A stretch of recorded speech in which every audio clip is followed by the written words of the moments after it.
ఆత్మ స్వరూపుడు అత్యున్నతుడు.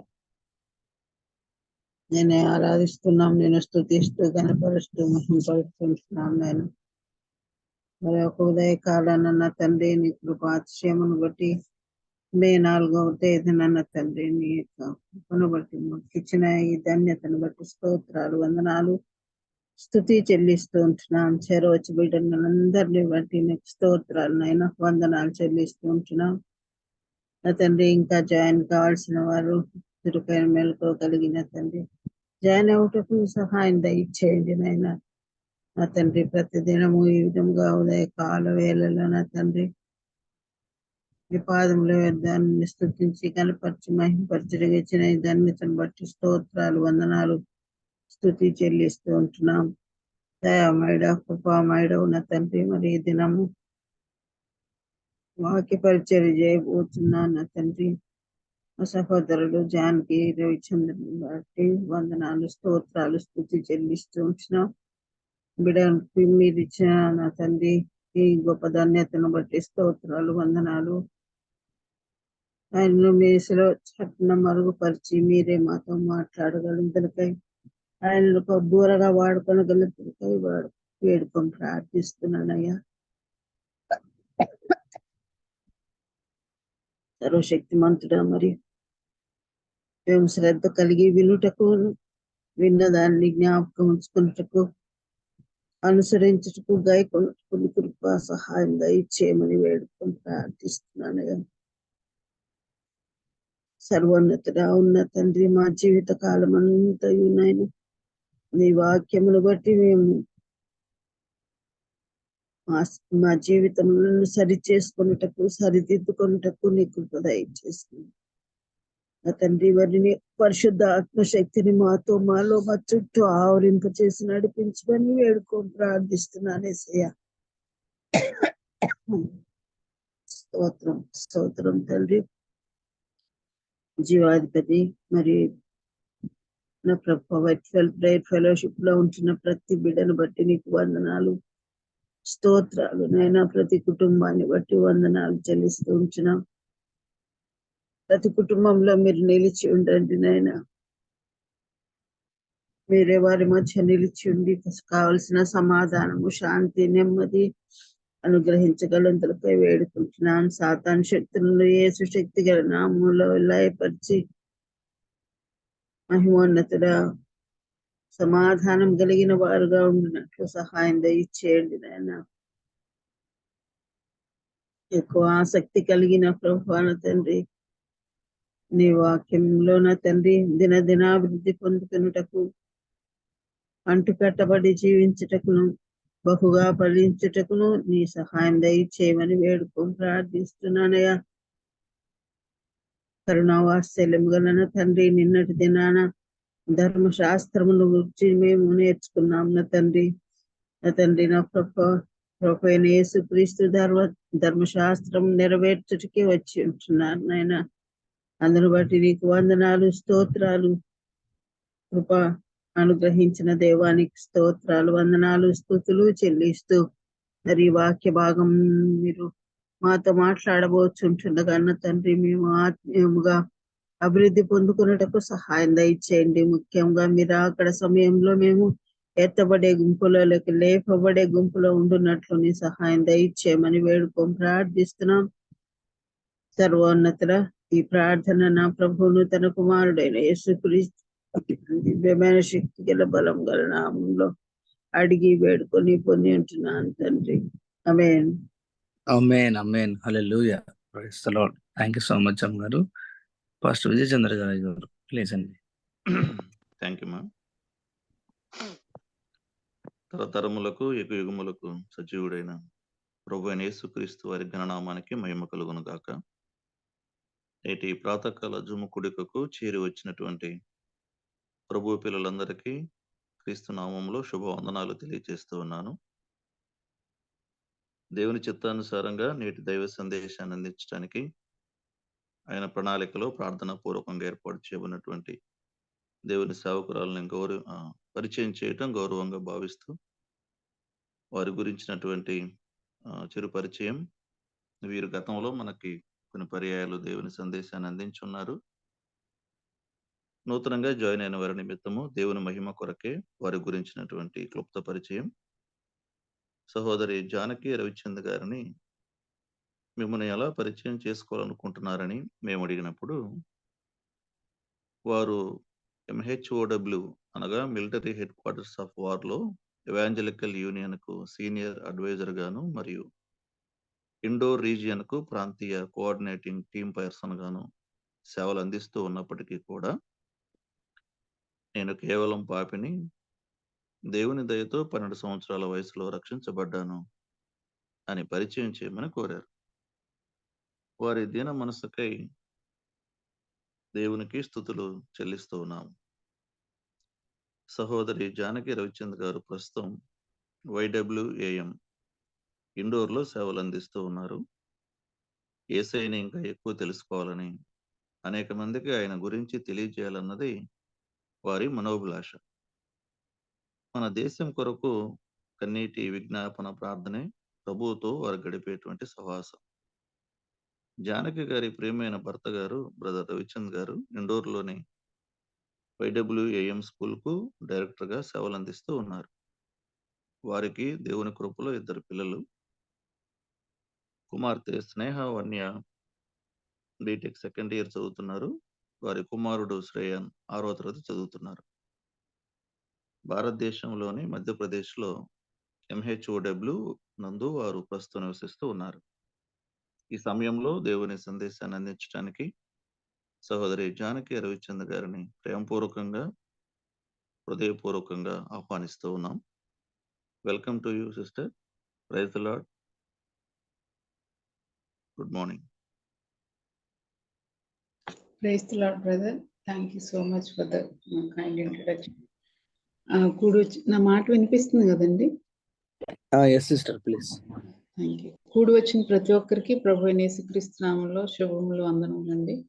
ఈ ఉదయకాల సమయంలో దేవుని వాక్యం ధ్యానం చేసుకునే ముందు చిన్న ప్రార్థనతో ముందుకు వెళ్దామండి.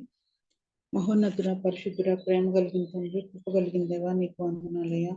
ఇప్పటి వరకు మమ్మల్ని అందరినీ మీరు సజీవులుగా ఉంచి మరొక దినాన్ని మీరు మాకు అనుగ్రహించినందుకు నీకు వందనాలు, స్తోత్రాలు ప్రభా.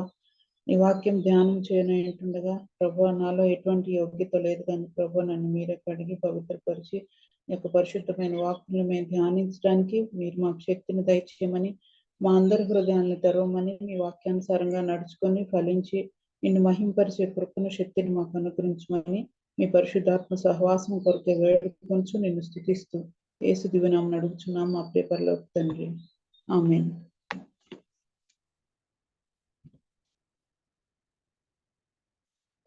మరి మొన్నటి దినాన వాక్యం షేర్ చేసుకోవాలని వచ్చినప్పుడు నేను యాక్చువల్గా ఇప్పుడు సమూయేలు గ్రంథం ధ్యానిస్తా ఉన్నాను. ఏ వాక్యం షేర్ చేసుకోవాలని ఆలోచిస్తా ఉన్నప్పుడు ఈ వాక్యం కూడా నేను మార్నింగ్ సామ్స్ చదువుతున్నప్పుడు ఈ వాక్యం పదే నా మనసులో వస్తూ ఉంది. నేను చదువుతున్నా ఇవాళ మార్నింగ్ కూడా అదే వాక్యం చదివారు. అదేంటంటే కీర్తనల గ్రంథం 13వ అధ్యాయము 6వ వచనం. యెహోవా మాటలు పవిత్రమైనవి, అవి మట్టి మూసలో 7 మార్లు కరగి ఊదిన వెండి అంతా పవిత్రములు. మనం చూస్తే ఇక్కడ దేవుని వాక్యం అనేది మార్నింగ్ కూడా మనం అదే చదువుకున్నాము. యెహోవా మాటలు అవి మనం అనుకున్నంత తేలిక కాదు, అవి చాలా పవిత్రమైనవి. మట్టి మూసలో 1 మారు కాదు, 2 మార్లు కాదు, 7 మార్లు కరగి ఊదిన వెండి అంత పవిత్రాలంట.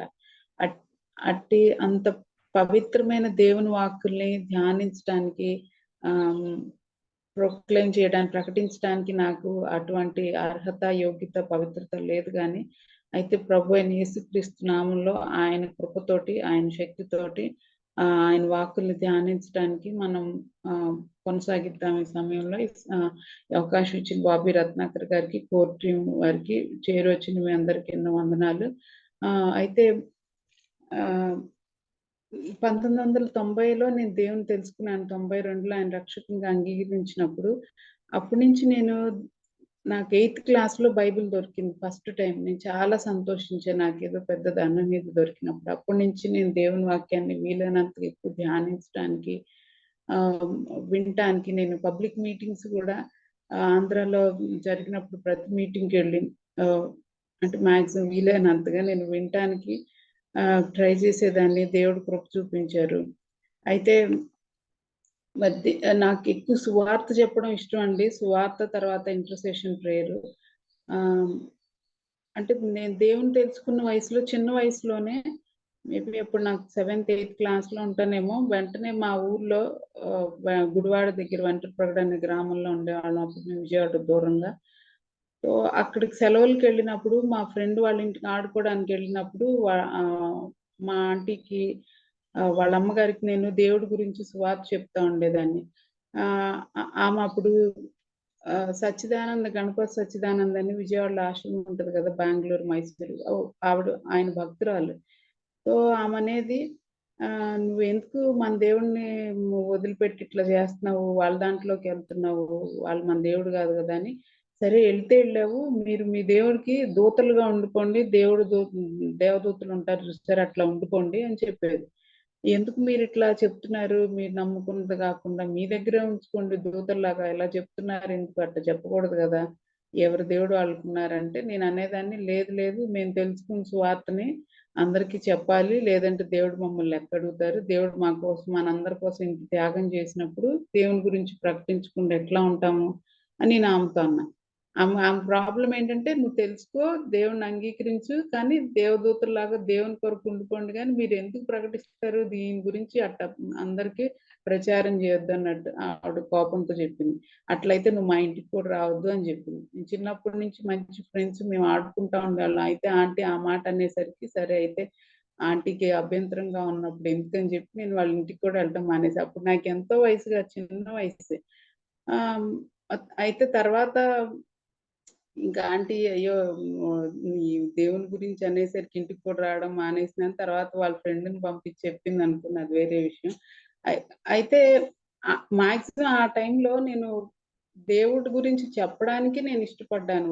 అయ్యో! వీళ్ళతో నాకు సంబంధం ఉండట్లేదు. నేను ఆడుకోవడానికి వెళ్ళలేను. ఎట్లా అని నేను భయపడుతున్నా. అది ఎవరు గొప్పతనం అంటే దేవుని కృప మాత్రమే. అంటే మనకు సువార్త ప్రకటించాల్సిన అవసరం ఎంతో ఉంది. అయితే మరి నేను ఎదుగుతా ఉన్నప్పుడు అట్లాగే నేను 18 ఏళ్ళు దగ్గర దగ్గర ఆ వయసుకొచ్చినప్పుడు మరి మా సంఘంలో స్త్రీలు కూడుకుంటా ఉన్నప్పుడు, అంటే గృహ కూడికల్లో ఉన్నప్పుడు, అప్పుడు కూడా దేవుని వాక్యం చెప్పడానికి దేవుడు సహాయం చేశాడు నాకు. ఆ టైం నుంచి నేను నేర్చుకున్న వాక్యాన్ని, అంటే నేనెక్కడో ఆ టైంలో నాకు చిన్న వయసులో నాకు అవన్నీ బుక్స్ రిఫర్ చేయడం అదంతా నాకు అవైలబిలిటీ తెలీదు గానీ, నాకు ఫస్ట్ నుంచి దేవుని వాక్యాన్ని నేర్చుకొని, ధ్యానించి నాకొచ్చిన దాన్ని, నాకు తెలిసిన దాన్ని నేను ప్రకటిస్తా ఉండటానికి ట్రై చేస్తా ఉన్నాను. ఇప్పటికి నాకున్నది మరి చెడ్డ లక్షణం ఏమో నాకు తెలీదు గానీ, నేను మాక్సిమం ఇట్లా వేరే కమెంటరీస్ అవన్నీ కూడా నేను ఎక్కువ రిఫర్ చేయను. నేను ఏదైతే 30 సంవత్సరాలుగా దేవుని వాక్యం ధ్యానిస్తా ఉన్నానో, నేను నేర్చుకుంటున్నానో, అందులోంచి ఆయన నీతిని ప్రకటించడానికి నేను ట్రై చేస్తా ఉన్నానండి.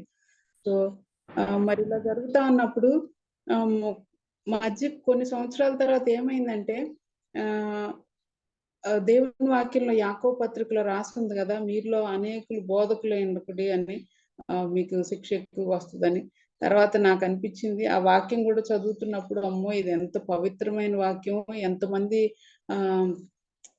ఎంతో త్యాగాలతో రాస్తే గదా! ఈ వాక్యం మన దాకా వచ్చింది. దీన్ని మనం ఇట్లా ప్రకటిస్తా ఉన్నాం అంటే అంత యోగ్యత లేదేమో, అర్హులం గాదు, శిక్ష గూడా ఎక్కువ మంది బోధకులు అవ్వద్దని ఉందని జెప్పి నేను కొంతకాలం మట్టుకు ఆపేసాను గూడా నేను. అంటే ఎక్కువ వాక్యాన్ని చెప్పడం అట్లా ఇండోర్‌లో గూడా. అయితే తర్వాత నాకర్థమైందేంటంటే, ఆ వాక్యం చెప్తున్నప్పుడు నాకు మెమరీ పవర్ గూడా తక్కువ వాక్యాలు ఉంచుకోవడానికి. కానీ వాక్యం చెప్తున్నప్పుడు అది ఆ మెమరీని గుర్తుంచుకోవడానికి, ఇంక వాక్యంలో ఎదగడానికి నాకది సహాయపడినట్టుగా నేను గుర్తించాను. ఆ టైంలో నేను అట్లా నాకది ఇబ్బందవుతున్నట్టుగా. నేను అందుకే మళ్ళీ ప్రార్థన చేసి వాక్యం చెప్పడం, షేర్ చేసుకోవడం మొదలుపెట్టాను నేను. జనరల్‌గా నాకు ఫస్ట్ వాక్యం చెప్పడానికొచ్చినప్పుడు నేను వెనకాడుతా ఉంటాను. ఈ సువార్తకైతే ముందు చెప్పాలన్నట్టు ఉంటా గానీ, తర్వాత మా హస్బెండ్ అంటారు, "నువ్వు సేవ అంటావు, నీకు అవకాశాలొచ్చినప్పుడు వెంటనే ఎందుకు ఒప్పుకో" అని.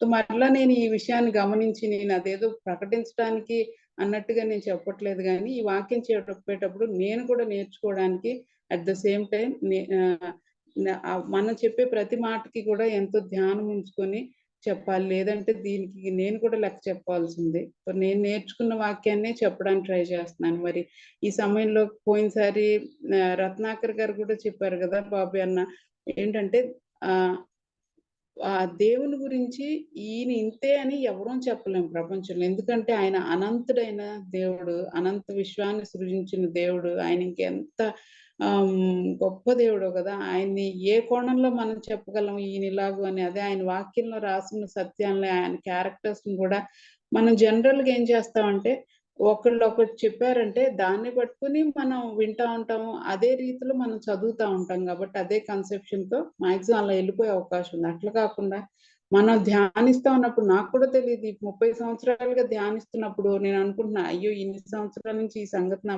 మనసులో రాలేదే, నాకు తట్టలేదని. దేవుడు మనకి రివీల్ చేస్తా ఉంటారు మనందరికి. సో అదే సత్యాన్ని మనం బయటికి తీసుకొచ్చి చర్చించుకునే వాళ్ళంగా ఉన్నాం. మరి అన్న ఏం చెప్పారంటే అప్పుడు, మరి ఎట్లా ఉందంటే దేవుణ్ణి తెలుసుకోవడం అనేది మనందరం గుడ్డి వాళ్ళని ఆత్మీయంగా, అంటే గుడ్డి వాళ్ళం ఇన్ ద సెన్స్ మనకు పూర్తిగా దేవుని కూర్చున్న ప్రత్యక్షత లేదు అందరికి. ఎందుకంటే ఆయన అనంతుడైన దేవుణ్ణి మనం అందరం అంతగా ఎరగలేము ఒక్కసారి మానవ దేహంలో ఉన్నప్పుడు. సో ఎట్లా ఉందంటే, ఒక ఏనుగుని 4 గుడ్డి వాళ్ళు తడివి చూస్తున్నట్లుగా, మరి వాళ్ళు తడివి చూసి వాళ్ళకి ఏదైతే అర్థమైందో దాన్ని చెప్పినట్టుగా ఉంది అన్నట్టు చెప్పారన్న. అది ఎంత వాస్తవం కదా. మనం ఎంత తడిని చూసి ఎంత పట్టుకున్నామో అదే దాన్ని మాత్రమే, ఆ యాంగిల్లో ఆ కోణం మాత్రమే అర్థం చేసుకుని చెప్పగలం. ఒకతనికి కాలు తగిలింది, ఒకతనికి తొండం తగిలింది, ఒకతనికి చెవి, ఒకతనికి వీపు, తల, ఇట్లా రకరకాల పార్ట్లు వాళ్ళు చవి చూసి చెప్పినప్పుడు లేదు లేదు ఇట్టుంటదని ఇంకొక వ్యక్తి అనలేరు. ఎందుకంటే ఆ పార్ట్స్ అన్ని ఏనుగులో ఉన్నాయి. కానీ ఈయన ఈ కోణంలో తడివి చూశారు, ఆయన ఆ కోణంలో తడివి చూశారు కదా. అట్లాగే మరి కొంతమంది తోక భాగాన్ని తడివి చూసి ఉండకపోవచ్చు. మాక్సిమం ఏనుగంటే తల చాలా వెడల్పుగా ఉంటది కదా. కొంతమంది ఆ సామ్నే ఫ్రంట్ పార్ట్, మెయిన్ పార్ట్ చూసాం కాబట్టి వీళ్ళకి ఎక్కువ తెలుసు కాబట్టి ఇదే కరెక్ట్ అంటానికి కూడా లేదు. తోక భాగం కూడా ఎంతో ఇంపార్టెంట్. ఇప్పుడు దానికి అంతా బాగుండి ఈగలు పరిశాన్ చేస్తుంటే, ఇబ్బంది పడుతుంటే అది సేఫ్ గా ఉండలేదు. అది కూడా చాలా ప్రతి పార్ట్ మనకు తెలుసు కదా, మన బాడీలో ప్రతి పార్ట్ని దేవుడు ఒక ఉద్దేశం చేత సృష్టించారు. సో ప్రతి పార్ట్ తడివి చూసిన వాళ్ళు ఆ యాంగిల్లో చెప్తే అది కూడా కరెక్టే అవుతుంది. దేవుడు మనకి ఈ రకంగా దేవుని వాక్యాన్ని డీప్ గా ధ్యానం చేయడానికి సహాయం చేయను గాక. అదే విధంగా మరి థియరిటికల్ గా, థియలాజికల్ గా గుడ్ వాళ్ళకి అని చెప్పా అనుకోండి, ఇట్టుంటది ఏనుగంటే అని అర్థం అవుతుందా? థియరీ ప్రాముఖ్యమే, కానీ దాన్ని ఎప్పుడైతే మన జీవితంలో అనుభవపూర్వకంగా దేవుని ప్రేమను, దేవుని శక్తిని మనం తెలుసుకొని ధ్యానించుకొని చెప్తామో అది ఎఫెక్టివ్ గా ఉంటుందని నేను అనుకుంటున్నానండి. మరి ఇవాళ వాక్యంలోనికి వెళ్ళి మనం ధ్యానిద్దాం. ప్రకటన గ్రంథంలో 8వ అధ్యాయంలో ఉంది కదా. ప్రకటన గ్రంథం 2వ అధ్యాయము 9వ వచనం. నీ శ్రమను దరిద్రతను నేను ఎరుగుదును, అయినను నీవు ధనవంతుడివే, తాము యూదులు మనం చెప్పుకొంచు. ఇంక ఇలా వాక్యం కొనసాగింపు ఉందండి. అదే విధంగా 10వ వచనంలో మనం చూడొచ్చు, ఇదిగో మీరు శోధింపబడినట్లు అపవాది మీలో కొందరిని చెరలో వేయింపబోచున్నాడు, 10 దినములు శ్రమ కలుగును, మరణం వరకు నమ్మకము గుండుము, నేను నీకు జీవ కిరీటం ఇచ్చేదును అని. ఇక్కడ ప్రభు ఏం చెప్తున్నారండి 9వ వచనంలో, నీ స్మరణ సంఘంతో మాట్లాడుతా చెప్తున్నారు, నీ శ్రమ దరిద్రతను నేను ఎరుగుదును, అయినను నీవు ధనవంతుడివే అంటున్నారు. మనం ఈ రోజుల్లో సాక్ష్యాలు చెప్పుకుంటే ఎట్లా చెప్తామండి. మొన్న కూడా ఆయన జోసి రత్నాకర్ గారు చెప్పారు కదా, సాక్ష్యాలు చెప్తే ఎలా చెప్తారని. అంటే వాళ్ళు విమర్శించడం కాదు కానీ పాపం వాళ్ళకి ఉన్న అనుభవం అది. వాళ్ళు ఆ పరిధిలోనే వాళ్ళు దేవుణ్ణి స్తుతించగలుగుతున్నారు. మనం కూడా విశ్వాసంలో మొదట్లో ఉన్నప్పుడు ఇట్లానే అనుకుంటాం కదా, ఏదన్నా మేలు చేస్తే మనకు కలిసి వస్తే, ఆశీర్వాదం వస్తే, ఐశ్వర్యం వస్తే అది దేవుని ఆశీర్వాదం అనుకుంటాం. కాదు, అసలు ఆశీర్వాదం ఏంటంటే ఆయన విశ్వాసంలో మనం ఉన్నతంగా ఉండటమే, అదే అన్నిటికంటే మించిన ఆశీర్వాదం అండి. మరి ఇక్కడ నెక్స్ట్ అధ్యాయం చూస్తున్నాం కదా, 3వ అధ్యాయంలో కూడా ఏం చెప్తున్నారు, చివరిలో లవదోకియా సంఘంతో చెప్తున్నారు కదా, ఏంటి, నువ్వు దౌర్భాగ్యుడువు, దిక్కుమాలిన వాడువు, దరిద్రుడువు, గుడ్డివాడువు, దిగంబరుడు అయినావని ఎరుగక నేను ధనవంతుడును, ధనవృద్ధి చేసి ఉన్నాను, నాకేమీ కొదువు లేదని చెప్పుకుంటున్నావు. నీవు ధనవృద్ధి చేసుకున్నట్లు అగ్నిలో పుట్టం వేయబడిన బంగారమును నీ దిశమల సిగ్గు కనపడకుండానట్లు ధరించుకున్నట్టు తెల్లని వస్త్రములను నీకు దృష్టి కలిగినట్లు కన్నులు కాటుకుని కొనమని ఇంక ఈ విధంగా వాక్యంలో చెప్తా ఉన్నారు. మరి స్మరణకు చూస్తే నువ్వు దరిద్రతలో ఉన్నావు కానీ నువ్వు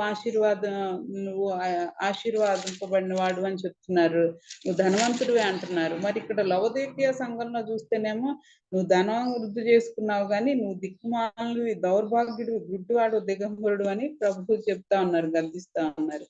అంత ఉల్టా ఉంది కదండి. ఈ రోజుల్లో కూడా అంతే ఉంది. మనం మాక్సిమం ఏంటంటే మంచిగా మనం సెటిల్ అయితే, మన పిల్లలు మంచి పొజిషన్ లో ఉంటే, మనకు ఆస్తిపాస్తులు ఉంటే, అన్ని ఉంటే అవి ఐశ్వర్యం అనుకుంటున్నాం, సాక్ష్యాలు చెప్తున్నాం, వీళ్ళు గొప్పగా ఆశీర్వదింపబడ్డారు. ప్రజలు కూడా అలానే చెప్పుకుంటున్నారు. ఒక రకంగా నేను చూస్తే నాకు ఈ విషయం చెప్పేటప్పుడు భయం వేస్తుందండి. మరి దేవుడు నాకు సహాయం చేయను కాక నేను ఇంకా మా పిల్లలైతే మరి ఇంకా చిన్న వయసులో చదివే వయసులోనే ఉన్నారు. కొంతమంది చాలా అంతా ఆశీర్వదింపబడి అభివృద్ధి పొంది వాళ్ళ పిల్లలు మంచిగా సెటిల్ అయ్యి అమెరికాలో ఉద్యోగం చేస్తున్న టైంలో నేను ఏం చూస్తా అంటే వాళ్ళ స్తోమతకు సరిపడా సంబంధాలు రావట్లేదని అన్నిళ్ళు కూడా ప్రిఫర్ చేయడం, అన్నిళ్ళు సంబంధాలు చేయడం కూడా నేను చూశానండి.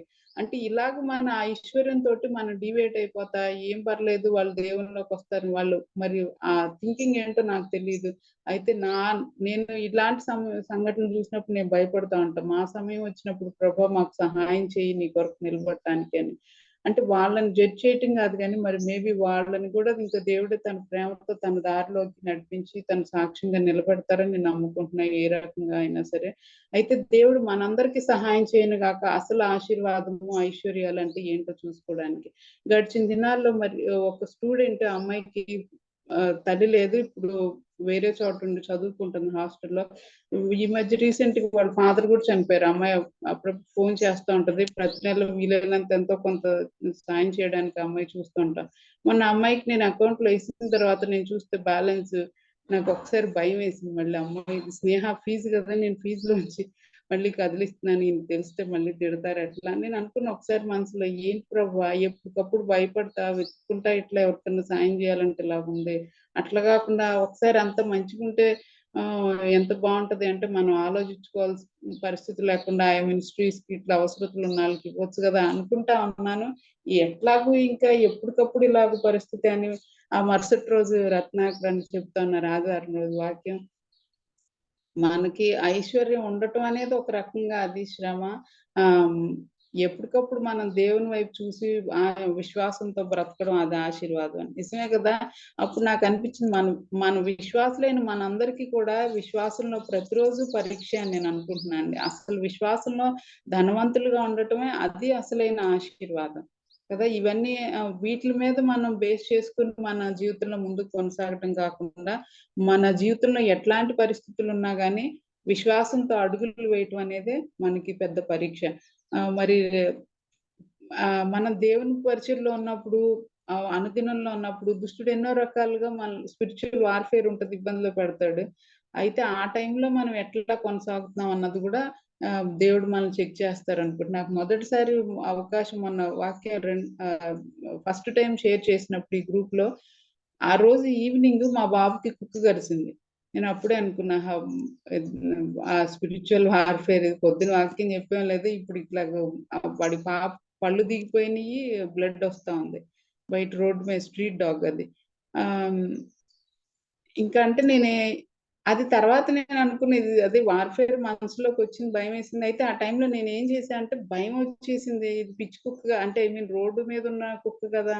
అంటే మీరు 2 ఏళ్ల నుంచి ఉంటున్నా ఇక్కడ, ఎప్పుడు చాలా కుక్కలు ఉంటాయి కానీ ఎప్పుడు ఏం చేయలేదు. ఆ పూట ఎలా జరిగితే అది కాక వాడు ఇంట్లోకి వచ్చి నాకు బాగాలేదు, నేను అప్పుడు పడుకొని లేస్తే వాడు ఇంట్లోకి వచ్చి పక్కన పిల్లల్ని తిడుతున్నాడు. ఏమైందిరా వీళ్ళ మూలంగా వాళ్ళ మూలంగా ఏమైందిరా ఏంటంటే వాడు ఏడవకుండా అరవకుండా అట్లా చెప్తుంటే నేనన్నా ఏమైంది ఏంటి ఎందుకు వాళ్ళని అంటున్నా అంటే వాళ్ళిద్దరు నన్ను కారు కింద కుక్కుందంట, దాన్ని పారదోలుతా నువ్వు పట్టుకో అంటే వీడు ఎంతో దూరానే ఉన్నాడు, ఇలా ఊరికి అడ్డంగా ఉంచున్నాడంట, అది కుక్క కరిసిపోయింది. నేను వాడిని తిట్టాను, వెనుకరా నువ్వు వాళ్ళు చెప్తే నువ్వు విన్నావు, నీకు చెప్పాను అంతకుముందు వారమే చెప్పాను జాగ్రత్తగా ఉంది కుక్కలతో. నేను ఆ టైంలో ఏం చేశా అంటే వెళ్ళి వాళ్ళు పరిశాన్ చేస్తూ ఉంటారు వీడిని, ఒక్కసారి కాదు పిలవడం, వచ్చే వరకు పెద్ద పిలిచి బెల్లును కొట్టి పరిశాన్ చేస్తూ ఉంటారు వాడు బయటకు వచ్చేదాకా. నేను వెళ్ళి ఒకసారి ఆ పక్కన పిల్లాన్ని పిలిచి, నువ్వు ఎందుకు మీరు ఇంట్లో ఉంటే వీళ్ళు ఊరుకోకుండా పద్దా పిలుస్తా ఉంటారు, పిలిచి మీరు ఏం చెప్పారు వాడికి, కుక్కను పట్టుకోమంటాం ఏంటి, అట్లా ఆడొచ్చు ఆ కుక్కలతో, చూడండి ఇప్పుడు కుక్క కరిసిందని అరిశాను. ఆ రెండో పిల్లాడు కూడా అప్పుడు ఇంటి ఎదురు వచ్చి చూస్తుంటే వాళ్ళిద్దరిని అరిశాను, నేను ఇట్లా చేయొచ్చా మీరు, అది ఇది అని చెప్పి అరిశాను. అంతా అయిపోయిన తర్వాత నన్ను నేను చెక్ చేసుకుంటే నాకు సాయంత్రానికి అనిపించింది, నేను ఫెయిల్ అయిపోయాను కదా, నాకు పరీక్ష వచ్చింది నా లైఫ్ లో, శోధన ఇది, దీంట్లో నేను ఎంత ఫెయిల్ అయిపోయాను. ఎందుకంటే ఆ టైంలో వెంటనే వాడు కుక్కరిసింది అన్నప్పుడు ఫస్ట్ ప్రార్థన చేయాలి కదా, దేవుని హస్తాలకు అప్పు చెప్పాలి, తర్వాత నేను ట్రీట్మెంట్కి వెళ్ళాలి. అట్లా కాకుండా వెంటనే నాకు బాధ, భయం వచ్చి, కోపం వచ్చి పక్కన పిల్లలు వెళ్ళి ఆ పిల్లాడిని నేను అరిసి వచ్చాను, ఇట్లా చేయొచ్చా, ఇట్లా చేయకూడదు కదా, అది ఇదని. అంటే నాకు అనిపించింది, అరే నా ముందు ఎదురైన ఈ సమస్యలో నేను అంటే ఫెయిల్ అయిపోయాను కదా అని. అయితే దేవుడికి మనందరికి ఎదురయ్యే ఆ శ్రమ గాని, ఇరుకు, ఇబ్బంది, దరిద్రత, ఇట్లాంటి శోధనలు అన్నిటిలో దేవుడే మనకు సహాయం చేసి నడిపించిన గాక. మనం ఏదో యోగ్యులు వీరులు అని దేవుడు మనల్ని ఎన్నుకోలేదు కానీ మనం బలహీనం అని తెలుసు. అయితే నేను అనుకుంటా, విశ్వాసులు ఇలాంటి పరీక్షలు ఎందుకు ఎదురవుతాయి అంటే, మనం ఎంత అల్పులమో మనం గుర్తించి ఆయన మహిమ కోసం, ఆయన కృపలోనే కొనసాగగలమని ఆయన మనకు తెలియజేయటం కోసం ఇట్లాంటి అనుమతిస్తున్నారని నేను అనుకున్నా. మరి వాళ్ళు వాక్యం చూద్దాం అండి. మొదటి సమూయేలు గ్రంథంలో 5వ ఓకే ముందుగా ఈ వాక్యం ఒకసారి చదువుకున్నామండి. దేవుని హస్తము అక్కడ బహు భారముగా ఉండెను గనుక మరణ భయము ఆ పట్టణస్థులందరినీ పట్టి ఉండెను. చావక మిగిలి ఉన్నవారు గడ్డల రోగం చేత మొత్తబడి ఆ పట్టణస్థుల కేకలు ఆకాశం వరకు వినబడెను. మరి ఈ వాక్యం చదివినప్పుడు మీకు ఎక్కడదో ఐడియా వచ్చి ఉంటది కదండి, ఎవరైనా చెప్పగలరా? ఏ పట్టణస్థుల కేకలో ఇవి?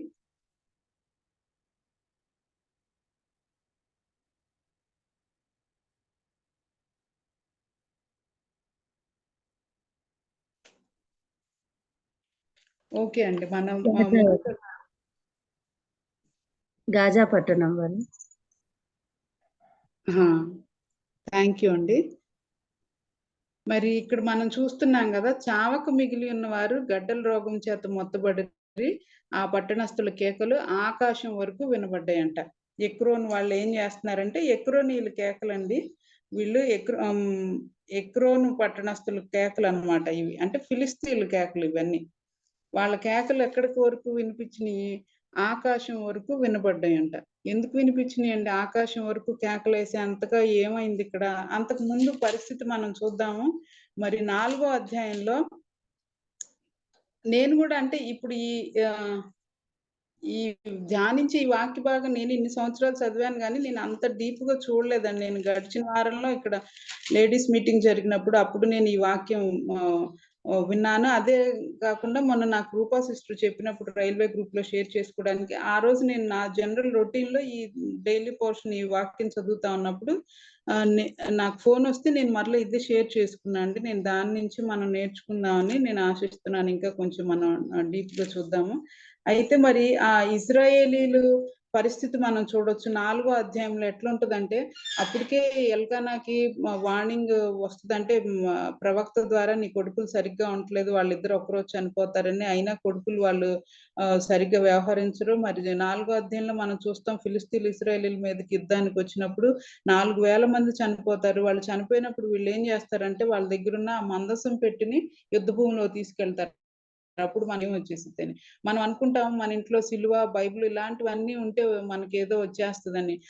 వాటిలో శక్తి ఉన్న మాట నిజమే, కానీ అయితే ఫస్ట్ దేవుని యొక్క శక్తి మన జీవితాల్లో, ఆ వాక్యపు శక్తిని మనం ఆశ్రయించి వాక్య ప్రకారం నడుచుకున్నప్పుడు మాత్రమే మన జీవితాల్లో ఆ విజయాన్ని, ఆ ప్రొటెక్షన్ చూడగలం అండి. అట్లాగే మరి ఆ నిబంధన మందసం అక్కడ తీసుకెళ్ళినప్పటికీ కూడా అక్కడ ఏమవుతారు, ఇంకా 30,000 మంది చనిపోతారు. మరి వారు ఓడిపోతారు ఇశ్రాయేలీలు.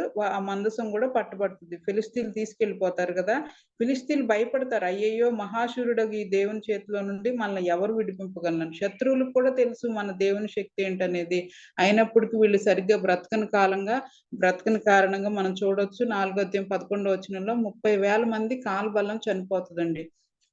అట్లాగే మరి ఏలీ గారు కూడా 98 ఏళ్ల వయసులో మరి ఒక వ్యక్తి వచ్చి చెప్పినప్పుడు ఇలాగ నీ కొడుకులు ఇద్దరు చనిపోయారు, మందసం పట్టబడిందని. మందసం గురించి వినంగానే ఆయన వెనకపడి చనిపోయినట్లు చూస్తాం. అదే విధంగా మరి ఫినెహాస్ భార్య కూడా ఆవిడ ప్రసవం అయ్యేటప్పుడు చూస్తాం కదా 19వ వచనంలో. ఫినెహాస్ భార్య ప్రసవ నొప్పులు వచ్చి ప్రసవం అయ్యి చనిపోయేటప్పుడు ఆ మందసం పట్టబడిందన్న ఇన్సిడెంట్ విని ఆమె బాధతో చనిపోయే శ్రమలో ఉన్నప్పుడు, నువ్వు బాధపడి మాకు, నీకు బిడ్డ పుట్టారు, ఆ మగ బిడ్డ పుట్టారంటే సంతోషించుకుని ఆమె ఏం చెప్తుంది అంటే ఈకాబోద్ అని పేరు పెట్టుద్ది. అంటే మనకు తెలుసు కదా ప్రభావము వెడలిపోయిను అని చెప్పి. ఇలాంటి పరిస్థితుల్లో ఇశ్రాయేలీలు ఉన్నారు. 34,000 మంది చనిపోయారు. యాజకులుగా ఉన్న ఏలీ చనిపోయాడు, ఆ కొడుకులు చనిపోయారు. మెయిన్ ఏలీ చనిపోయాడు. అక్కడ వాళ్ళకి పెద్ద లాస్. మందసం వెళ్ళిపోయింది, సబ్సేపట లాస్. ఇంతమంది చనిపోయినారు. వాళ్ళ దగ్గర ఇప్పుడు ఏమి హోప్ లేదు. చాలా బాధలో ఉన్నారు ఇశ్రాయేలీలంతా. మరి అదే సమయంలో వీళ్ళకి విజయం వచ్చిందనే కానీ ఫిలిస్తీన్లు ఏం చేశారు, వీళ్ళు దేవుని తీసుకుపోయి మందసం పెట్టిన తీసుకుపోయి వాళ్ళ దేవుడి మందిరంలో పెట్టినప్పుడు ఆ దేవుడు బొక్కబారులో పడిపోతే మళ్ళీ నిలబెట్టడం, మళ్ళా నిలబెడితే ఆ మొండు హస్తం ఇరిగిపోయినట్టుగా, తల ఇరిగిపోతే మొండుతో ఉన్నట్టు ఇంకా ఆ దేవాలయానికి ఎవరు వెళ్లకుండా ఉంటారు. అయితే తర్వాత వాళ్ళందరికీ ఏమవుతుంది, గడ్డలు వస్తా ఉంటాయి. గడ్డలు వస్తే వీళ్ళు ఏం చేస్తారు, భయపడి ఒక పట్టణం నుంచి ఒక పట్టణానికి పంపిస్తా ఉంటారు. ఫస్ట్ గాతులో అండి, గాతులు 6వ వచనంలో చూడొచ్చు, 5వ అధ్యాయం. యెహోవా హస్తము అష్టోదు వారి మీద భారంగా ఉండెను. భారంగా ఉన్నప్పుడు ఏం చేస్తారు, అష్టోదు వారు సంభవించిన దాన్ని చూసి ఇశ్రాయేలీయులు దేవుని హస్తం మన మీదను మన దేవత దాగోను మీదను భారంగా ఉన్నది అని చెప్పి వాళ్ళు ఏం చేస్తారు, గాతుకు మోసుకొని పోతారు. అట్లయితే మళ్ళా తర్వాత ఏమవుతుంది, అష్టోదు నుంచి గాతు తెచ్చిన తర్వాత మళ్ళీ గాతు వాళ్ళు ఏం చేస్తారు, వాళ్ళకు కూడా ఆ గడ్డలో రహస్య స్థానముల్లో గడ్డలు లేపి వారిని మొత్తి గొప్ప నాశనం చేసిన 9వ వచనంలో చూస్తాం.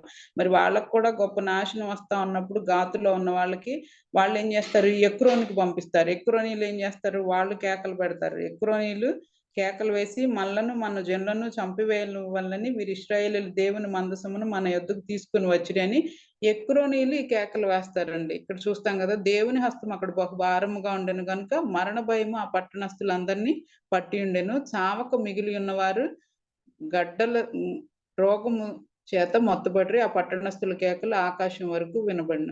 ఇక్కడ మనం చూస్తా ఉన్నాము, పట్టణస్థుల హాహాకారాలు ఆకాశం వరకు వినబడినాయి. అంటే ఇక్కడ కూడా చాలా మంది చనిపోయారు. ఇంకా చనిపోకుండా మిగిలిన వాళ్ళేమో గడ్డలు అవుతా ఉన్నారు, భయంకరంగా బాధింపబడతా ఉన్నారు. వాళ్ళకు కూడా మరి మరణ భయం అంత బాగా వచ్చేసి వాళ్ళు వేసిన కేకలు ఆకాశం వరకు వినబడతా ఉన్నాయి. తో ఇటు ఇశ్రాయేలీయులు చూస్తే వీళ్ళలోనూ బాధగా ఉంది, ప్రభావం వెడలిపోయిన స్థితి, నిరాశ నిస్పృహల్లో ఉన్నారు. ఇటు వీళ్ళు చూస్తే వీళ్ళు మరణ భయంతో హాహాకారాలతో ఉన్నారు, వీళ్ళకి ఎటువంటి హోప్ లేదు. ఇట్లాంటి స్థితిలో వీళ్ళని ఎవరు కాపాడారు, ఎవరు నిరీక్షణ తెచ్చారో మీరు చెప్పగలరా?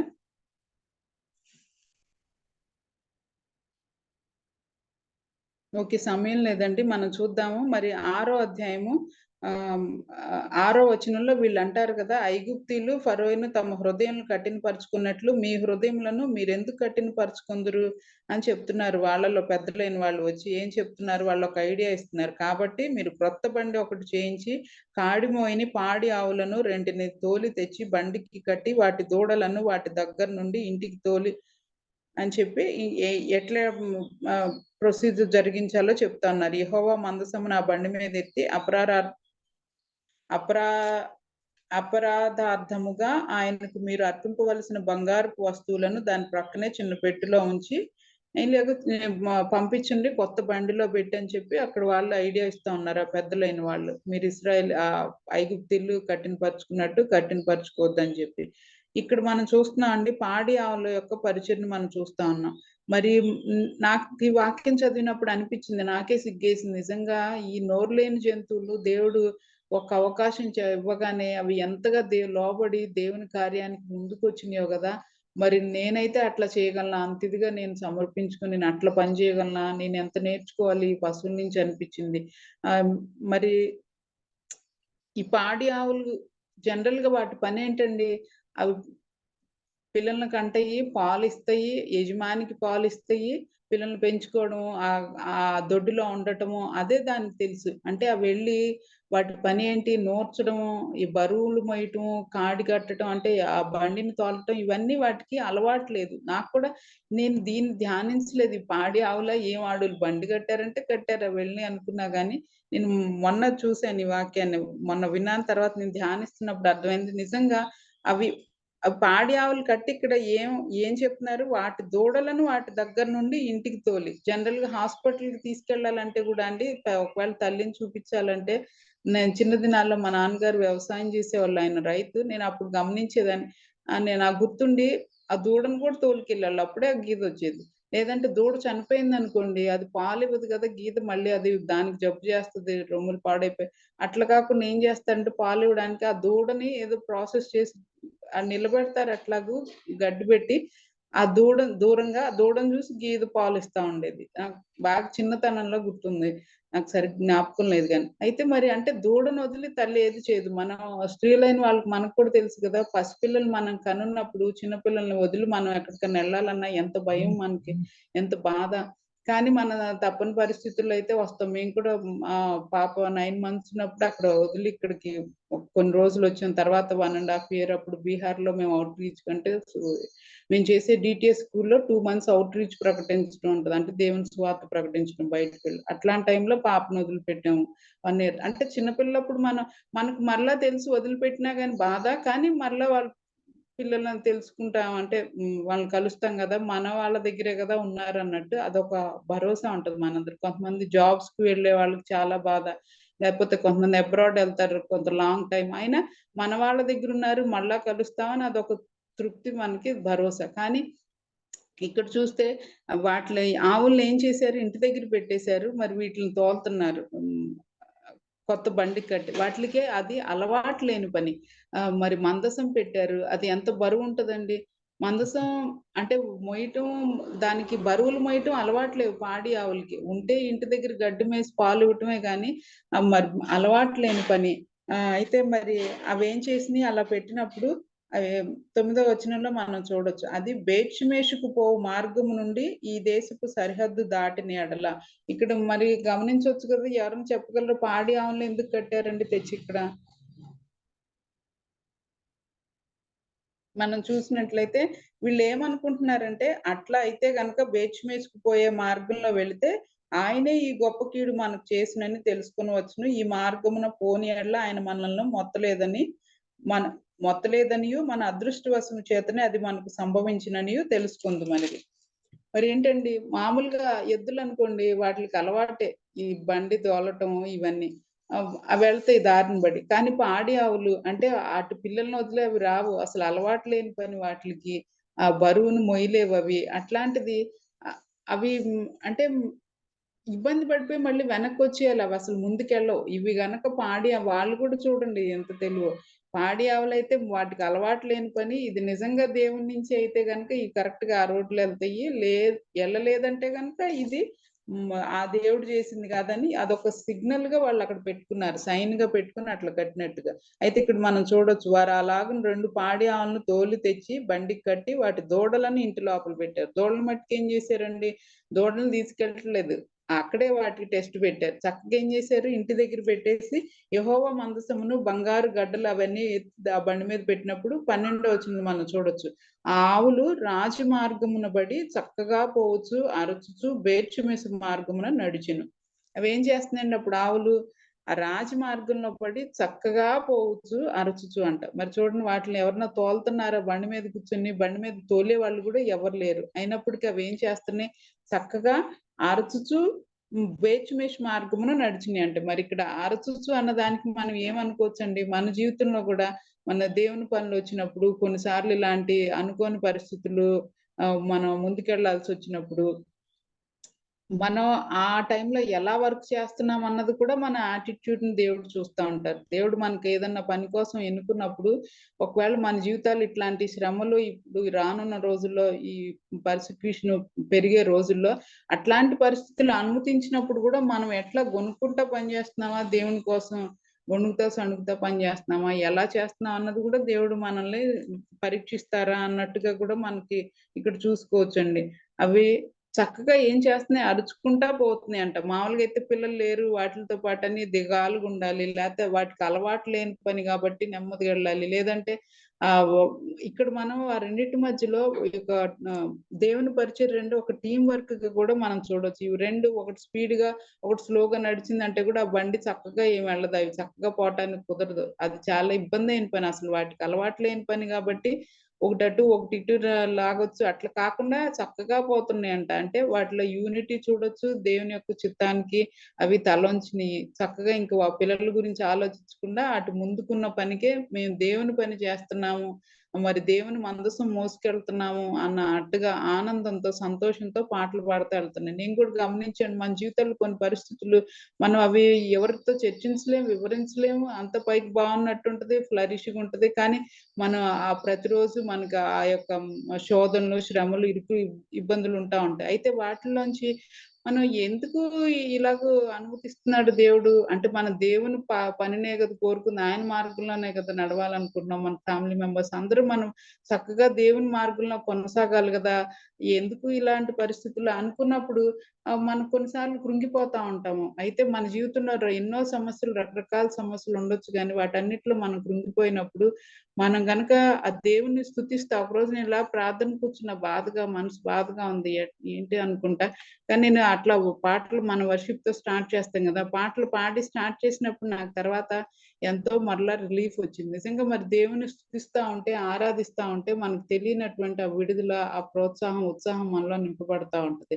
దేవుడు మనందరికి కూడా మనం ఎదుర్కొనే పరిస్థితుల్లో లేదు, రాబోయే దినాల్లో మనం ఎన్నో పరిస్థితులు ఎదుర్కోవచ్చు. అటువంటి వాటిలో కూడా మనం మరి దేవుణ్ణి స్తుతిస్తూ, ఆరాధిస్తూ ముందుకెళ్తే మన ముందున్న ఆ పనిని మనం నెరవేర్చగలమండి. మరి ఇక్కడ ఆవులు కావాలంటే అనుకోవచ్చు, అరే మమ్మల్ని ఏంటి ఇటు పంపించేస్తున్నారు, మేము వీళ్ళకి ఇన్నాళ్ళు పాలిచ్చాం కదా, వీళ్ళకి మా గురించి ఏమీ లేదా కనికరం, మమ్మల్ని శత్రువుల దగ్గర పంపించేస్తున్నారని అవి అట్లా అనుకోలేదు. అయితే అవి తీసుకొచ్చినప్పుడు ఇప్పుడు ఏమైందండి, ఇక్కడ మనం చూడొచ్చు, ఫిలిస్తీన్ల సర్దార్లు దాటి వెంబడియే బేత్షెమెషు సరిహద్దు వరకు పోయిరి. 13వ వచనంలో మనం చూస్తున్నాం. బేత్షెమెషు వారు లోయలో తమ గోధుమ చేలను కోయిచుండిరి. వారు కన్నులెత్తి చూడగా మందసము వారికి కనబడెను.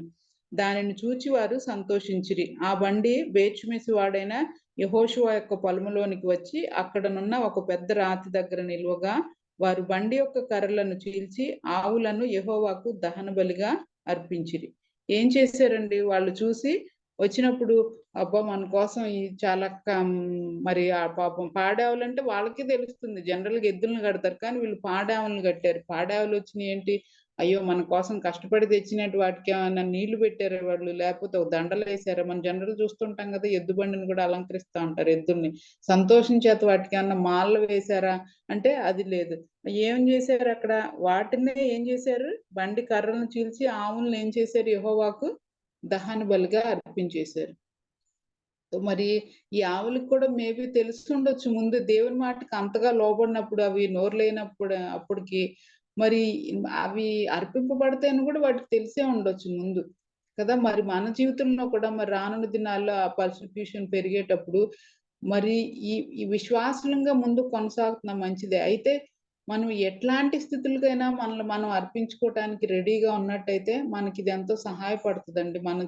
అంటే ఒకవేళ మనం దేవుని పని చేసాం, లేకపోతే సువార్త చెప్పాం, ఈ వాక్యం ప్రకటించాం, మనకి ఎంతో మంచి పేరు వస్తుంది, గొప్ప పేరు, ఆదరణ అనే మనం అట్లాంటివి ఆశించకుండా మనం చేయాల్సిన పని మనం చేసి, వాళ్ళు అంటారు కదా, మేము నికమ్మా దాసులు, మేము చేయాల్సిన పనే చేసాం అన్నట్టు. అంటే దేవుడు మనకి ఏ పని చెప్తే అది మనం చేసి మరి బాధపడొచ్చు. చూడండి వీళ్ళు యజమానులు వాళ్ళు పని చేయించుకొని, పాలు తీయించుకొని ఇట్లా మమ్మల్ని వదిలేసారని వాళ్ళు అనుకోకుండా, లేదంటే వీళ్ళ దగ్గరికి మేము సంతోషం తీసుకొచ్చాం, వీళ్ళ మందసం తీసుకొచ్చాం కదా, వీళ్ళు కూడా మమ్మల్ని గౌరవించలేదే, వాళ్ళు వాడుకొని వదిలేశారు, వీళ్ళు కూడా మమ్మల్ని ఇట్లా చేశారే, మా పని ఇలాగా అయిపోయిందని అవి అనుకోలే. మనం కూడా మన జీవితాల్లో మరి ఆఫీస్‌లో జాబ్ చేసేవాళ్ళైనా, కుటుంబంలో అయినా, సమాజంలో, సంఘంలో అయినా మనం ఎన్నో పనులు చేసినప్పుడు చివర్లో మనకి కొన్నిసార్లు మనకి ప్రతికూల పరిస్థితులు ఎదురవుతాయి. మరి కొన్నిసార్లు మరి దేవుని చిత్త ప్రకారంగా అయితే వాళ్ళు హతసాక్షులుగా కూడా మారిపోవాల్సిన పరిస్థితి ఉంటది. అయితే అట్లాంటి సమయంలో మనం ఎవరము బెదరకుండా, దడవకుండా దేవుని కార్యాల కొరకు మనల్ని మనం సమర్పించుకొని, మనకి ప్రతిదీ మన జీవితంలో అనుభవించేది, మన జీవితాన్ని నడిపించేది, మనకి రివార్డ్ ఇచ్చేది దేవుడే అని చెప్పి మనం గనుక నమ్మినట్లయితే మనకు కూడా ఇది ఎంతో సహాయపడతాం. మనకి అంటే భయం ఉంటా ఉంటది లైఫ్‌లో ఎప్పుడు.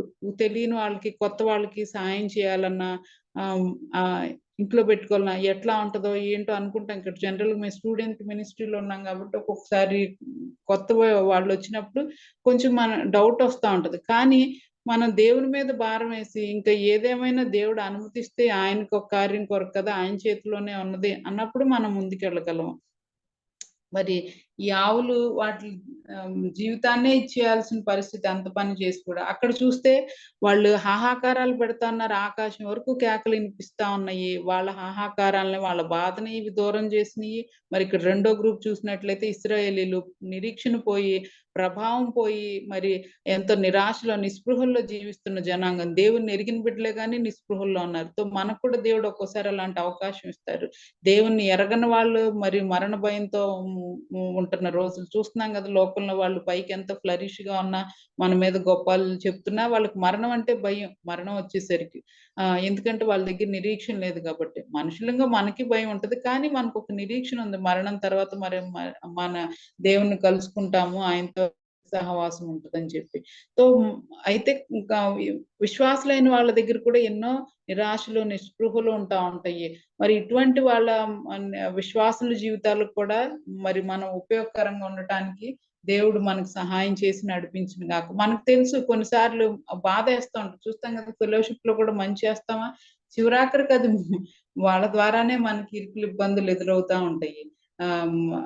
ఇన్ని సంవత్సరాలు ఈ అనుభవంలో ఇండోర్‌లో చూస్తా ఉన్నా. అది సాధారణంగా నేను అనుకుంటా ఎవరికైనా ఎదురయ్యేదే కదా. కానీ మనం భయపడకుండా, వెరవకుండా దేవుని చిత్తాన్ని మనం చేయాలి అని మన మనసులో పెట్టుకొని ముందుకెళ్ళినట్లయితే కనుక అది మనకెంతో సహాయకరంగా ఉంటుంది.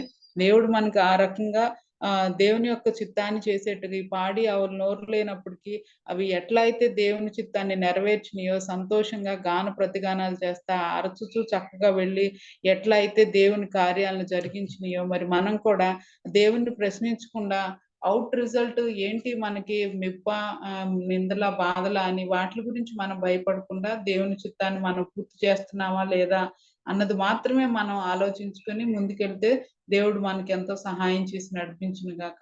మనకి దేవుడు అంటే దానికి తగ్గ ప్రతిఫలం ఇస్తారు. మరి అదేవిధంగా ఇందా చదువుకున్న వాక్యంలో అండి ప్రభు చెప్తున్నారు కదా, స్వర్ణ సంఘంతో నువ్వు పేదరికంలో, దరిద్రతలో ఉన్నా నువ్వు ధనవంతుడివే. నిజమైన ఆశీర్వాదాలు అయితే అవండి. మరి గడిచిన దినాల్లో మనం వాక్యం చూసుకున్నాం కదా, యాకోబు ఆశీర్వదించబడ్డారు. మరి ఏశావు గారి నుంచి ఆశీర్వాదాలు పోయినట్టుగా. అయితే మనం చూడొచ్చు, యాక్చువల్‌గా ఆశీర్వాదం అంటే ఈ మెటీరియల్ థింగ్సే కాదండి. ఆ దేవుని యొక్క నిబంధనలో మనం నిలిచి ఉండటము, విశ్వాసంలో నిలిచి ఉండటము, అవి కూడా ఆశీర్వాదాల కిందే మనం చూడొచ్చు. మెయిన్ అవి ఆశీర్వాదాలండి. ఫిజికల్ అసెట్స్ అనేవి ఉంటాయి, పోతాయి. మనం దాన్ని చూడొచ్చు. ఆదికాండంలో చూస్తున్నాం కదా.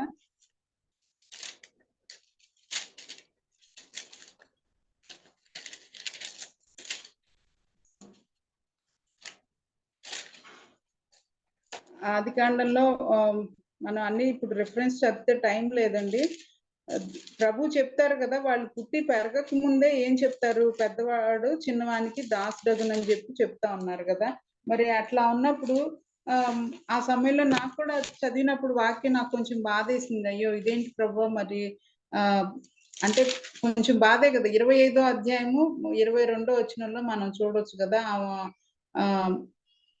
రిబ్కా గారు వెళ్ళి దేవుణ్ణి అడుగుతుంది. ఆమె ఇలాగైతే నేను బ్రతుకుట ఎందుకు అనుకుని ఈ విషయమే యెహోవాను అడగ వెళ్ళినప్పుడు యెహోవా ఆమెతో ఇట్లా, నేను 2 జనములు నీ గర్భంలో కలవు, 2 జనపదములు నీ కడుపులో నుండి ప్రత్యేకముగా వచ్చును. ఒక జనము కంటే ఒక జనపదము బలిష్టమైండును, పెద్దవాడు చిన్నవానికి దాసుడగును అనెను.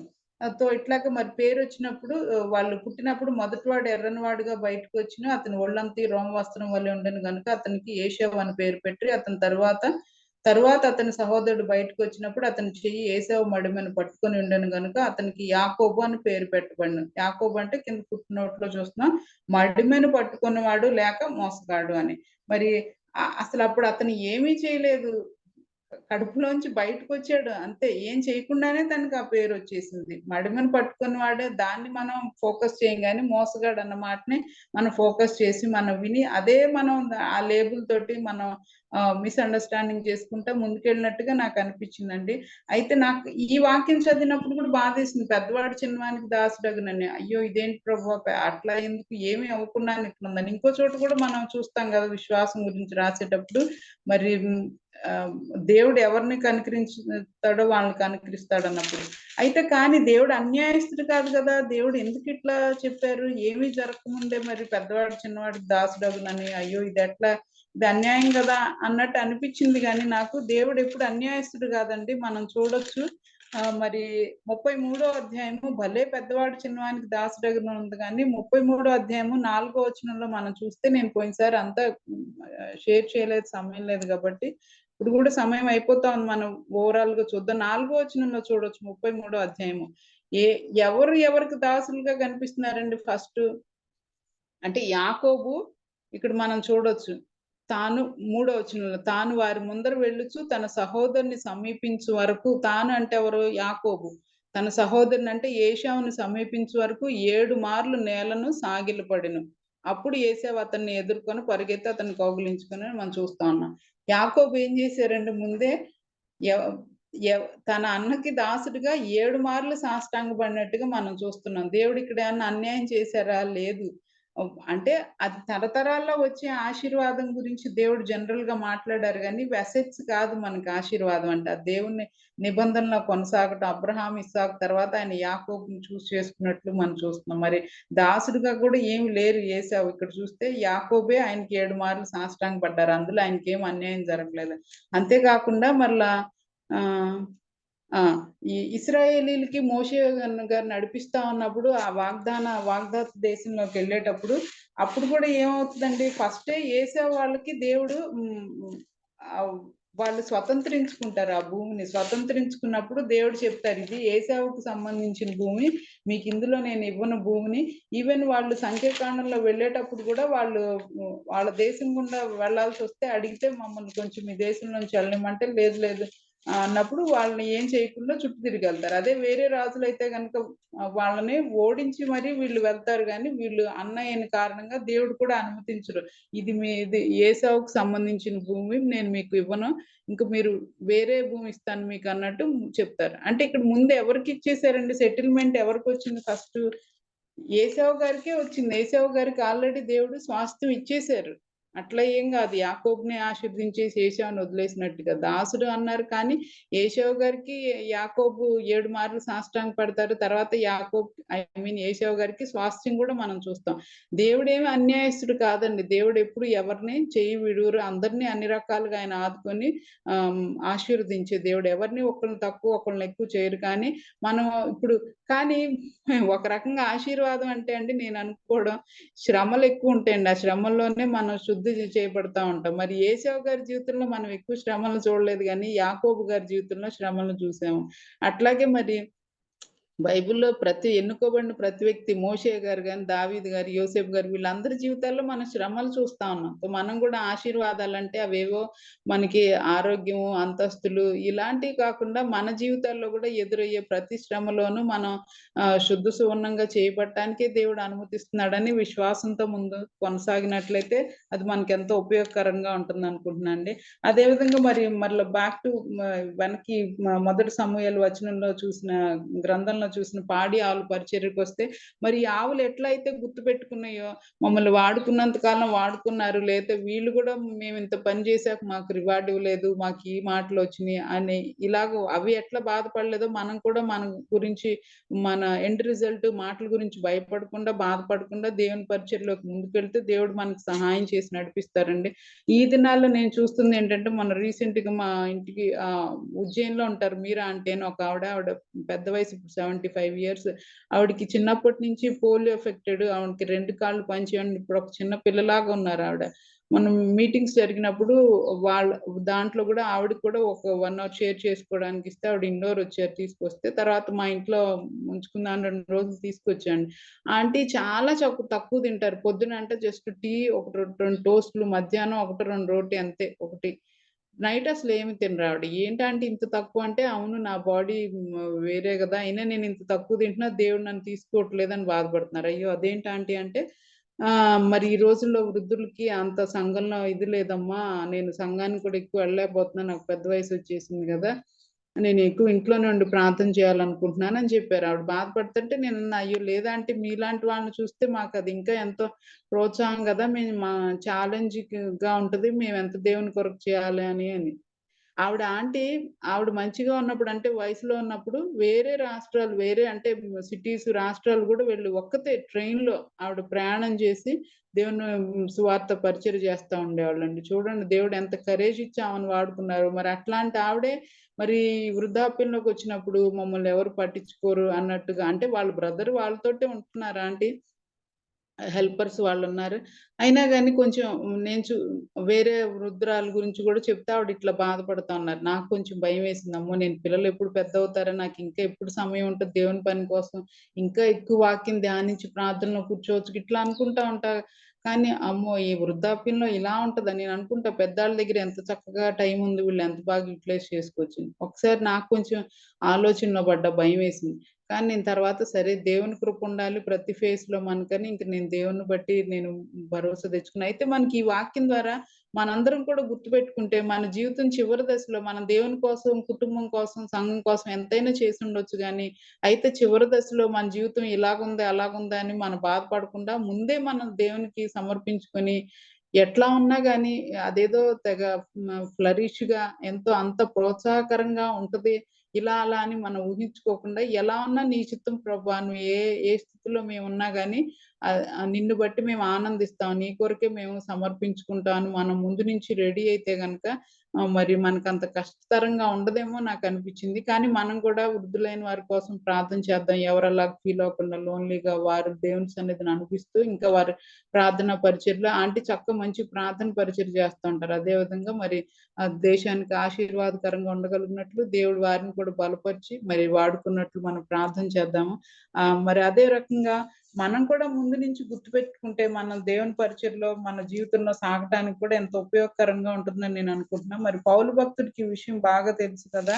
ఎట్లా అంటే పౌలు భక్తుడు ఆయన పరిచర్య చేస్తున్న కాలంలో లుస్త్రలో చూడొచ్చు గదా!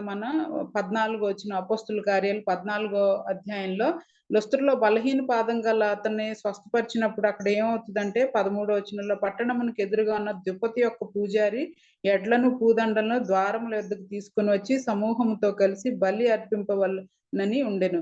అపోస్తలులైన బర్నబాయు, పౌలును ఈ సంగతి విని తమ వస్త్రములు చించుకొని సమూహంలోనికి చొరబడి, అయ్యలారా మీరెందుకు ఇలాగ చేయుచున్నారు? మేము కూడా మీ స్వభావం వంటి స్వభావం గల నరులమే అని చెప్పి చెప్తా ఉన్నారు. ఇట్లా చేయొద్దు అని చెప్పి వాళ్ళని అతి కష్టం మీద ఆపినట్టుగా మనం చూస్తా ఉంటాం. అంటే ఏం చేస్తున్నారు? వాళ్ళకి స్వస్థపడినప్పుడు వాళ్ళ ఎదుట అద్భుతం జరిగినప్పుడు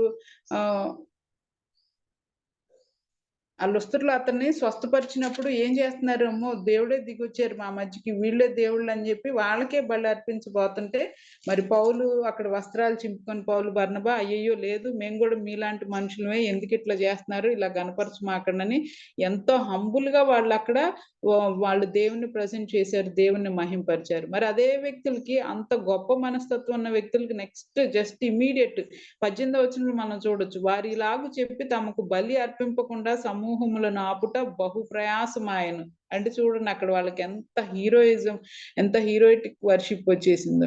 వాళ్ళు దాన్ని బట్టి పొంగిపోలేదు గానీ, వాళ్ళకి తెలుసు వాళ్ళు పూర్తి మహిమను దేవునికే సమర్పించారు. అయితే నెక్స్ట్ వచనం ఎంతో గ్యాప్ లేదు. మనకు తెలుసు కదా 19వ వచనంలో. అంత్యొక నుండియు ఈకొనియ నుండియు యూదులు వచ్చి జనసమూహములను తమ పక్షముగా చేసుకొని పౌలు మీద రాళ్లు రువ్వి అతడు చనిపోయిననుకొని పట్టణం వెలుపలికి అతన్ని ఈడ్చిరి. కదండీ! మనం కూడా మన జీవితంలో ఎప్పుడు మనుషుల మీద మన జీవితాన్ని కట్టుకోకుండా కేవలము దేవుని వైపు మాత్రమే మనం చూస్తా ఈ పాడి ఆవుల్లాగా మనల్ని మనం సమర్పించుకొని పని చేస్తే అది మనకెంతో మేలండి. కృప చూపిస్తారు. అప్పుడే వాళ్ళకి బలర్పించబోయారు. ఎంతో కష్టపడి ఆపారు. మరు నిమిషం ఏం చేశారు? వేరే వాళ్ళ మాటలు ఇనేసి వాళ్ళ మీద రాళ్ళు రువ్వి చచ్చిపోయారనుకుని వాళ్ళని ఈడ్చేశారంట అవతలకి. ఎట్లాంటి పరిస్థితో కదా! పౌలు భక్తుడికి ఇవన్నీ బాగా అనుభవం ఉన్నాయండి. అదే విధంగా 28వ అధ్యాయంలో కూడా వాళ్ళు మరి ఆ ఓడ ప్రమాదంలో తప్పించుకొని ఆ మెలితే ద్వీపానికి వెళ్ళినప్పుడు సర్వైవ్ అయినప్పుడు ఇక్కడ ఏంటి వాళ్ళు చలి కాచుకుంటున్నప్పుడు 4వ వచనంలో చూడొచ్చు. నిశ్చయముగా ఈ మనుషుడు నరహంతకుడు, ఇతడు సముద్రము నుండి తప్పించుకొనెను, న్యాయమాత అతన్ని బ్రతుకునేదని తమలో తాము చెప్పుకుంది. అట్లా అనుకుంటా అన్నారు. మరి ఎందుకంటే మా పుల్లల వేసినప్పుడు వేడికి పౌలు చేతికి చుట్టుకున్నప్పుడు అయితే పౌలు మటుకు అది ఇదిలు చేసి ఉంటాడు కదా, కానీ వాళ్ళు అనుకుంటారు ఆలోచన వారు అతని శరీరం వాచునో లేక అతడు అకస్మాత్తుగా పడిచచ్చునో అని కనిపెట్టుచుండ్రి. చాలాసేపు కనిపెట్టుచుండిన తర్వాత అతనికి ఏ హానియు కలుగుకుండటు చూచి ఆ అభిప్రాయము మాని ఇతడు ఒక దేవత అని చెప్పసాగిరి. అప్పుడే జస్ట్ ముందన్నారు ఇతను నరహంతకుడు, న్యాయమాత అయితే ఇతను వదలలేదు, అక్కడి నుంచి అయితే సముద్రంలో తప్పించుకొని బయటపడ్డాడు, కానీ ఇక్కడికి వచ్చినప్పుడు ఏమి ఇతనికి తప్పకుండా మళ్ళా శిక్ష పడబోతుంది, చనిపోబోతున్నాడు, ఇప్పుడు వాసి చనిపోతాడని చెప్పిన వాళ్ళే మళ్ళీ ఏమన్నారు, ఏమి జరగకపోవడం చూసి ఇతడు దేవత అంటున్నారు కదా. మనుషుల మాటలు అట్లానే ఉంటాయండి. జనరల్ గా ఎంత మనం కూడా అట్లానే అంటాం సాధారణంగా మనుషుల్ని. ఒక పనిలో మనం దైవదాసుల్ని అట్లా అట్లా అనుకుంటాం మంచిగా, ఇంకేదన్నా చిన్నది కనిపిస్తే మనం వెంటనే ఏదో అంటే జడ్జి చేసే స్థితికి వెళ్తాం. దేవుడు మనందరికీ సహాయం చేయని గాక ఇట్లాంటి మరి ప్రమాదంలో మనం పడకుండా ఎవరిని మనం జడ్జి చేయటం కాదు, కానీ మరి దేవునికే మనం ఆ ఇదిని వదిలేద్దామండి. మనం జడ్జి చేసేవారం కాదు, ఆయన మాత్రమే మనుషుల యొక్క హృదయాలను ఎరిగి జడ్జి చేయగలిగిన సమర్థులు కాబట్టి. అదేవిధంగా మరి యేసు ప్రభు వారు జీవించిన కాలంలో కూడా మనం చూడొచ్చు. యోహాను సువార్తలో 7వ అధ్యాయంలో మనం చూస్తే గనుక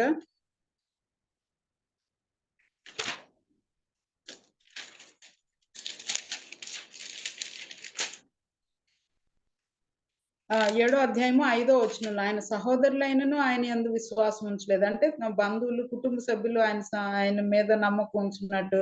మరి 12వ వచనంలో కొందరు ఆయన మంచివాడనిరి, మరి కొందరు కాడు, ఆయన జనులను మోసపుచ్చువాడు అనిరి. ఇట్లా మనం చూస్తా ఉన్నాం 7వ అధ్యాయం 13వ వచనంలో. అదే విధంగా 9వ అధ్యాయము 16వ వచనంలో మనం చూడొచ్చు.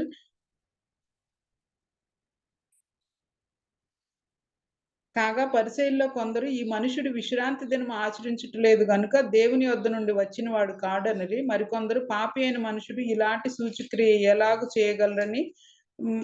చేయగలడు అనిరి. ఇట్లు వారిలో భేదం పుట్టెను. కొంతమంది అంటున్నారు లేదు లేదు ఈయన విశ్రాంతి దినం పాటించట్లేదు కాబట్టి ఈయన దేవుని నుంచి వచ్చినాడు కాదని. కొంతమంది ఏమో కాదు దేవుని నుంచి వచ్చిన ఆయన కాకపోతే ఎట్లా ఇట్లాంటి ఆశీర్వాదాలు చేస్తారని చెప్పి అంటా ఉన్నారు. అదే విధంగా 10వ అధ్యాయము 20వ వచనంలో మనం చూడొచ్చు.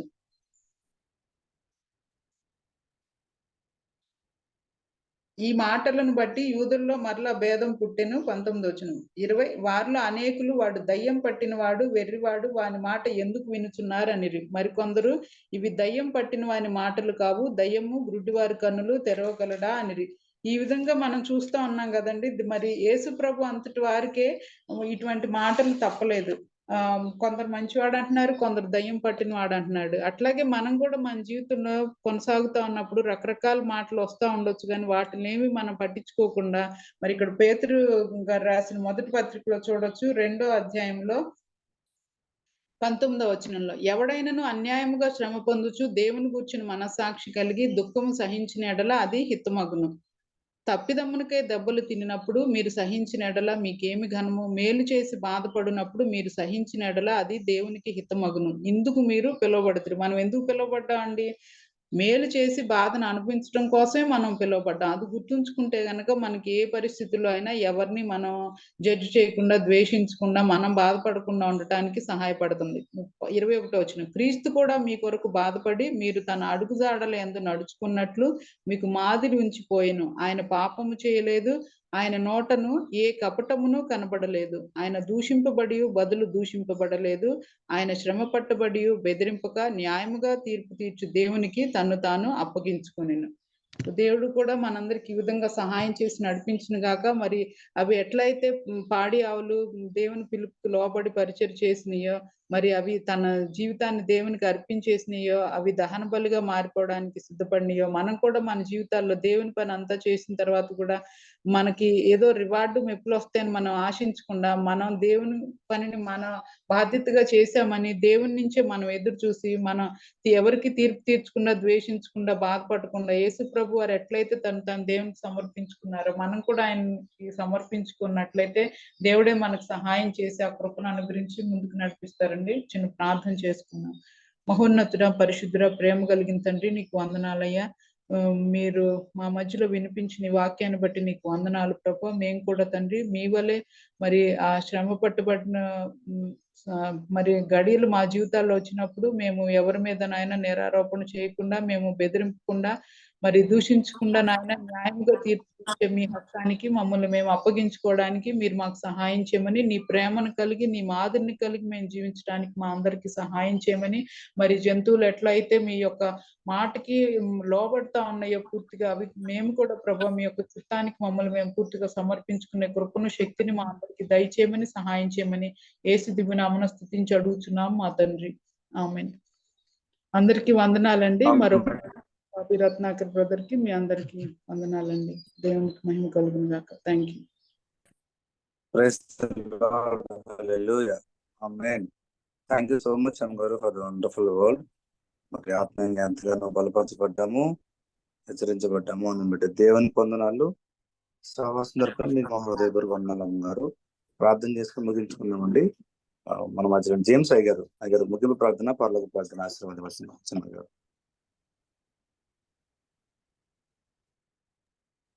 ప్రార్థన. ప్రేమ గల మా తండ్రి,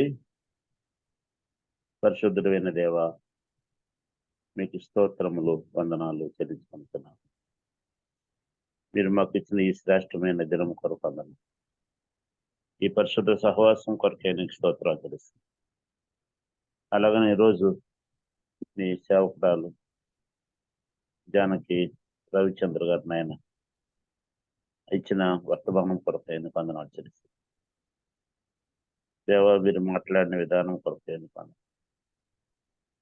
దేవ యొక్క మందసము తీసుకొని వెళ్ళడానికి ఆ పాడి ఆవులను, బండిని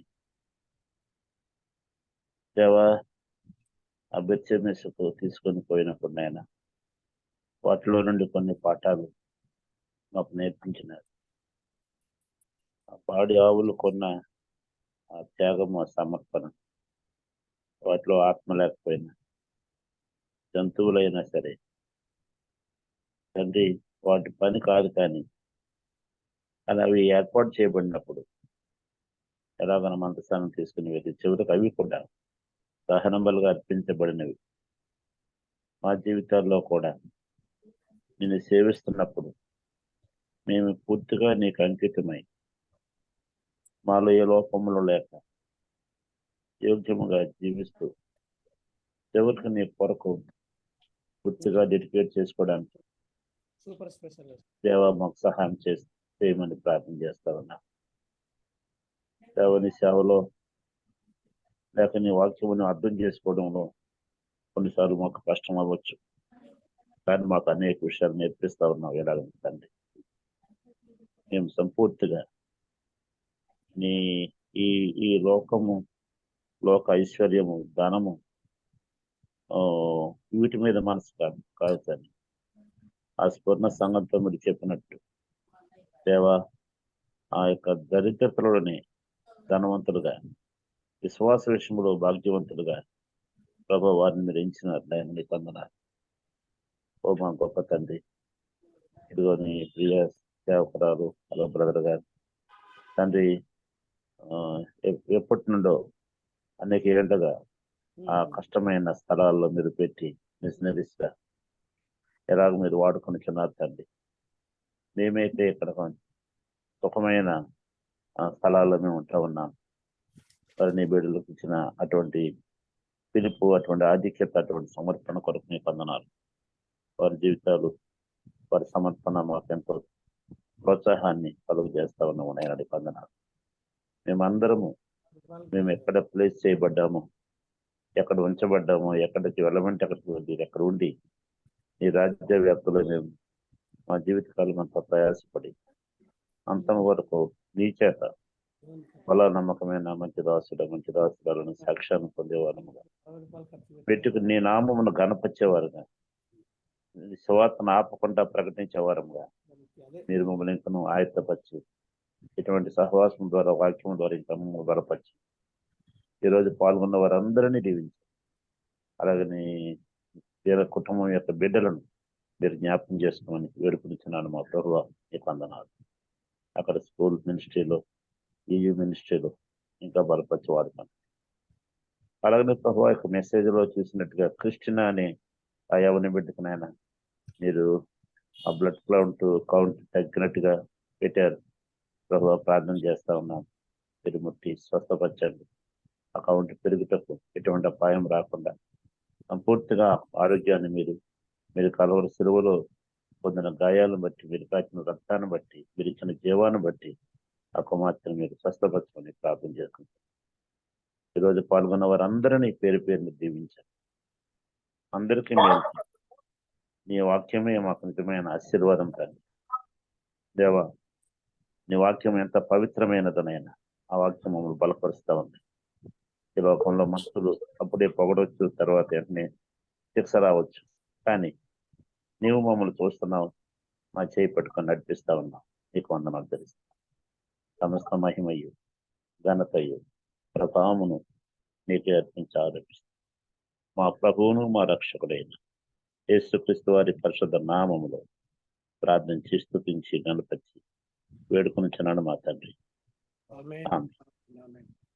పరలోకమందున మా తండ్రి, నీ నామం పరిశుద్ధపరచబడును గాక, నీ రాజ్యము వచ్చును గాక, నీ చిత్తము పరలోకముందు నెరవేర్చినట్లు భూమి యందును నెరవేరును గాక. మాకు కావలసిన అడిగిన ఆహారం నుండి మాకు దయచేయండి. మా ఎడల అపరాధం చేసిన వారిని మేము క్షమించి ఉన్న ప్రకారం మా అపరాధము క్షమించు. మమ్మల్ని సోదరులను తేటకి నుండి తప్పించు. ఎందుకంటే రాజ్యము, శక్తియు, మహిమయు నిరంతరం నీవు అయ్యను మా తండ్రి. ఆమేన్. తండ్రి అయిన దేవుని ప్రేమ, ప్రభు అయిన యేసుక్రీస్తు వారి కృప, పరిశుద్ధాత్మ యొక్క అన్యోన్య సహవాసం మనకి ఎల్లప్పుడూ తోడైనది గాక. ఆమేన్. ఆమేన్. ఆమేన్. హల్లెలూయా. Praise the lord. Thank you so much. Thank you sister గారు, జానకి సిస్టర్ గారు, వందనాలు. Praise the lord. Thank you so much గారు. మరి ఒకసారి జానకి రవిచంద్ర గారికి శ్రావణ తరపున కృతజ్ఞతలు తెలియజేస్తున్నామండి. చేరవచ్చిన మీ అందరికీ వందనాలండి. Have wonderful day today. అందరికీ ప్రైజ్ ది లార్డ్. రేపటి దినం తిరిగి కలుసుకుందామండి. వందనాలు.